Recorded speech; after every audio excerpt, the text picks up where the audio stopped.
Welcome to Illuminati Silver. We tell you the truth about silver. Today is Saturday the 4th of February 2023. And we're publishing our gold and silver weekly update for the week ending the 3rd of Feb. Last week we saw gold and silver prices fall considerably on Friday. Why? Let's take a look.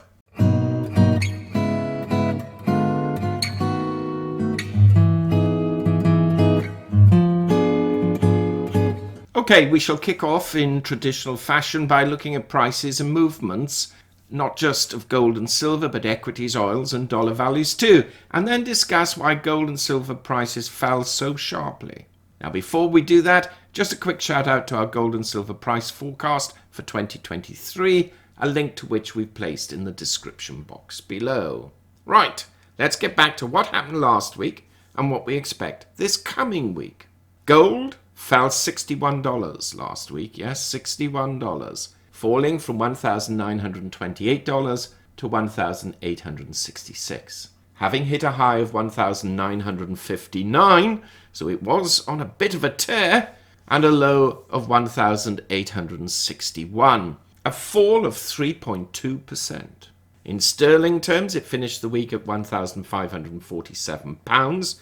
That's down only £9. But that's to do with the strength of sterling, and in euros it closed at 1,728 euros. That's down 47 euros. You see, the Bank of England raised rates by 0.5% last week. At the same time, the Fed raised its rate at 1/4. Therefore, sterling reigned supreme, at least for a few days. We shall see how long that lasts. Now, silver performed even worse than gold. It fell $1.24, falling from $23.61 to $22.37. Having hit a high of $24.64, so that was on a bit of a tear too at one point, and a low of $22.31, a fall of 5.26%. Now that's 3 weeks of consecutive reductions in the price of silver. In sterling terms, it closed at £18.57. That's down 49 pence. And in euros, it closed at 20.75 euros. That's down €1. Obviously, because of this, the gold to silver ratio rose from 81.6 to 1 to 83.4 to 1. Now, the difference between gold's high and low was a whopping $98, compared with $38 the previous week. And the difference between silver's high and low was $2.33, compared with the previous week's difference, which itself was quite elevated at $1.43. Now, we predicted last week that we anticipate to see gold trade within $1,875 and $1,975, with $1,850 and $1,995 as outliers.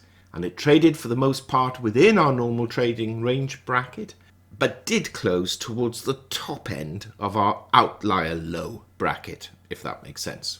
A few dollars above, or a fair few dollars above our ultimate low. For silver, we envisaged silver would trade between $22.25 and $24.50, with 22 and 25 as outliers. And again, like gold, it traded almost entirely within our normal bracket. It actually closed within our normal bracket, but did for a brief moment move into our outlier territory, but again, comfortably within it. Now, before we delve deeper into what happened to gold and silver, let's take a look at other financials.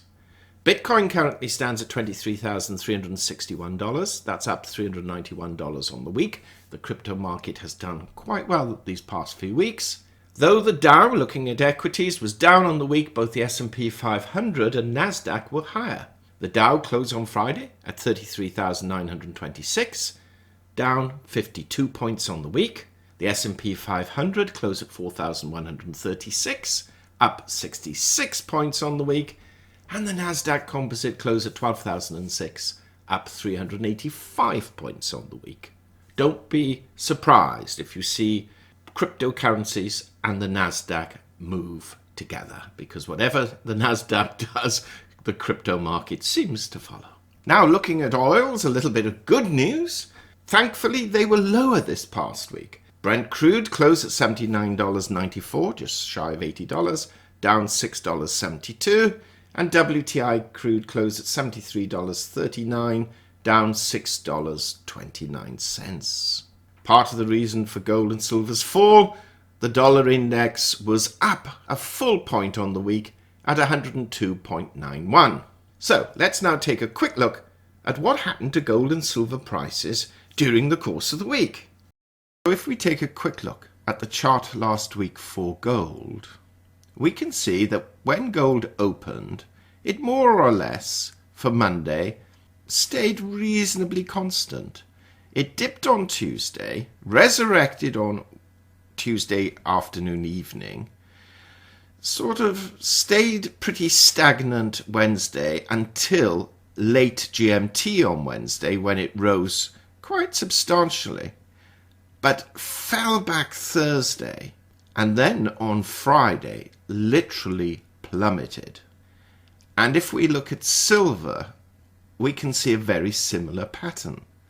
More or less stayed the same through Monday, dipped on Tuesday, resurrected late on Tuesday, more or less stayed the same, then began to rise on Wednesday into Thursday peaking, falling back towards the end of Thursday, and then a massive dip again on Friday. So why did we get that rise on Wednesday, Thursday, and the dramatic fall on Friday? Well, two things happened really. On Wednesday, the FOMC raised rates by just 0.25%, compared with 0.5% in December and multiple 0.75% prior to that. This immediately gave the impression that the Fed was becoming more dovish, and this was now nearing the end of interest rate rises. However, statements made by the Fed that in short they would continue raising rates until they reach at least 5%, but will do so over a slightly longer period of time, were not really believed until Friday, when the non-farm payroll report came out, which showed the jobs position far stronger than anyone expected, and showed that the Fed could get away with higher rates without tanking the economy, and may be able to continue doing so throughout most of 2023. So taking a look at the figures announced last week, not a great deal happened really on Monday, except perhaps the consumer confidence index came in slightly lower than expected. Then on Tuesday we had the ADP employment report, which was much weaker than anticipated, with 106,000 new jobs for January compared to 190,000. Then later on Wednesday we had the announcement of the increase in the Fed funds rate by 25 basis points, so that the Fed funds rate now is 4.50% to 4.75%. This obviously then affected markets, because the markets thought employment is not as strong as they thought.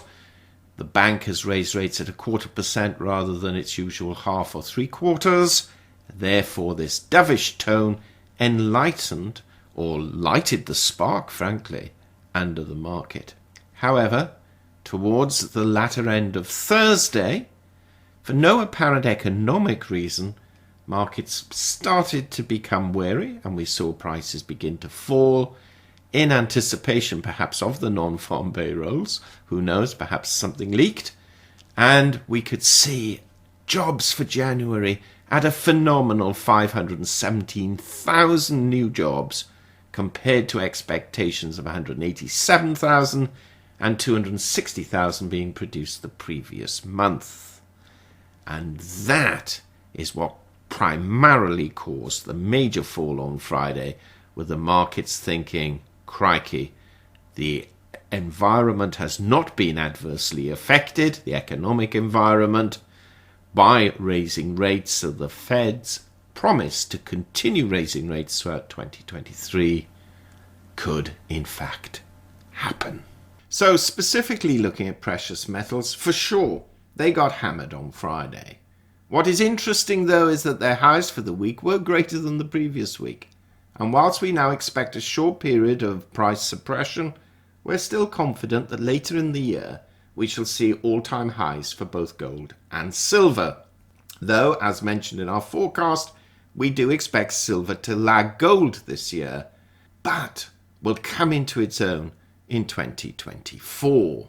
So, where is gold heading short term? Probably close to its 50-week EMA of $1,800. Depending on investors' mood, this could force gold down ultimately to $1,700. But it will take quite a few weeks to get there, if it ever does. To the upside, $1,900 will be resilient, but the biggest hurdle to surmount is that mystical and magical $2,000 level.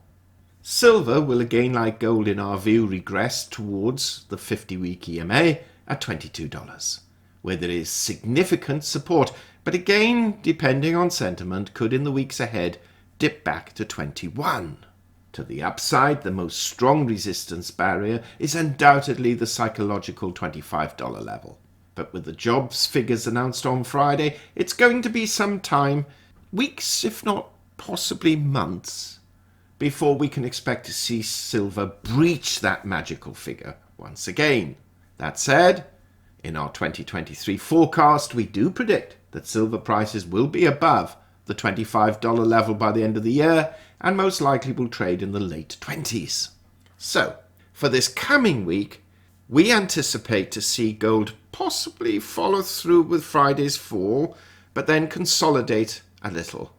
Therefore, trading between $1,800 and $1,900, with $1,775 to $1,925 as outliers. We envisage silver will trade between $21.50 and $23.50, $2 spread, with 21 to 24 as outliers. Now tomorrow we shall publish this video under a different headline and thumbnail, and we've placed links below for our gold and silver price forecast for 2023.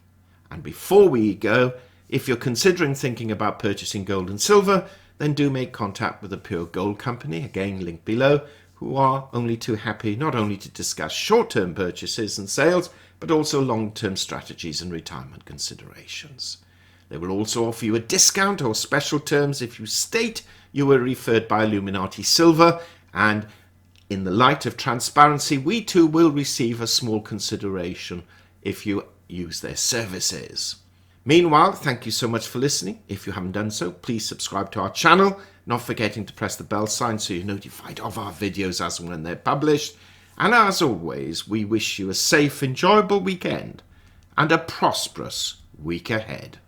Illuminati Silver owners come from a background of banking, international wealth management and economics. Having now retired from these worlds, we are not qualified to give investment advice. Therefore, this and other productions must not be deemed to be giving such advice and merely represent the personal views of its owners.